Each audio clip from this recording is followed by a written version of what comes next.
किंजा और समीर की मंगनी की रस्म करके सारे में ऐलान कर दिया जाए। सब तुम्हारी वजह से हुआ, तुम्हारी वजह से। अभी एक बच्चा अडॉप्ट कर ले। व्हाट? मैं तुम्हें ये दिखाने लाया हूँ। मेरे दिल में कोई और है। दानियाल भी आ गए आज। सब खैर है? तो इसमें इतना सोच विचार करने की क्या जरूरत है? तुम्हें शादी के बाद ही पता चलेगा इस हसीन दुनिया का। This is beautiful, beautiful.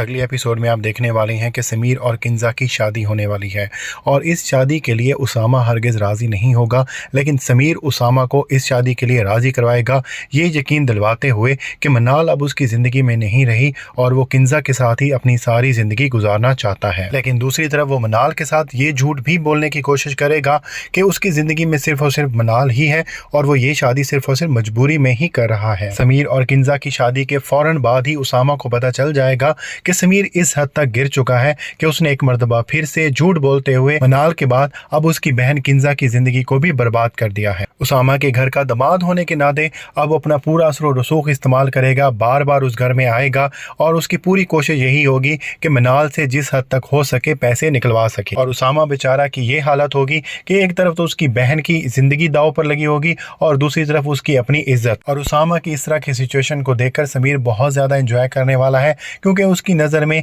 Sameer और मनाल की शादी का ना होने की वजह सिर्फ और सिर्फ उसामा था। आहिस्ता आहिस्ता मनाल को इस बात का इल्म हो जाएगा कि समीर किस हद तक घटिया इंसान है और उसामा के हाथ इस तरह से बंधे हुए हैं कि वो किसी के सामने नाम भी नहीं ले सकता कि उसकी बीवी और समीर का किसी दौर में रिलेशन था। इस तरह से समीर को भरपूर मौका मिल जाएगा कि वो अपनी हर डरामी को अच्छी तरह से एंजॉय करते हुए एक तरफ तो मनाल से पैसे ऐंठता रहे तो दूसरी तरफ किंजा से ये कहे कि वो अपने घर से बहाने बहाने से पैसे लेकर आए। और बात आखिरकार उन्हीं जेवरात पे जाके टिकनी है जो कि मनाल अपने साथ लेकर आई थी, जो कि इस वक्त मनाल के पास मौजूद नहीं होंगे बल्कि वो उसामा के हाथ लग जाएंगे। लेकिन उसामा ये जेवरात छुपा लेगा, लालच की वजह से नहीं बल्कि उनको सेव रखने के लिए। दूसरी तरफ आप ये भी देखने वाले हैं कि दानियाल और रमशा के दरमियान फासले और भी बढ़ जाएंगे।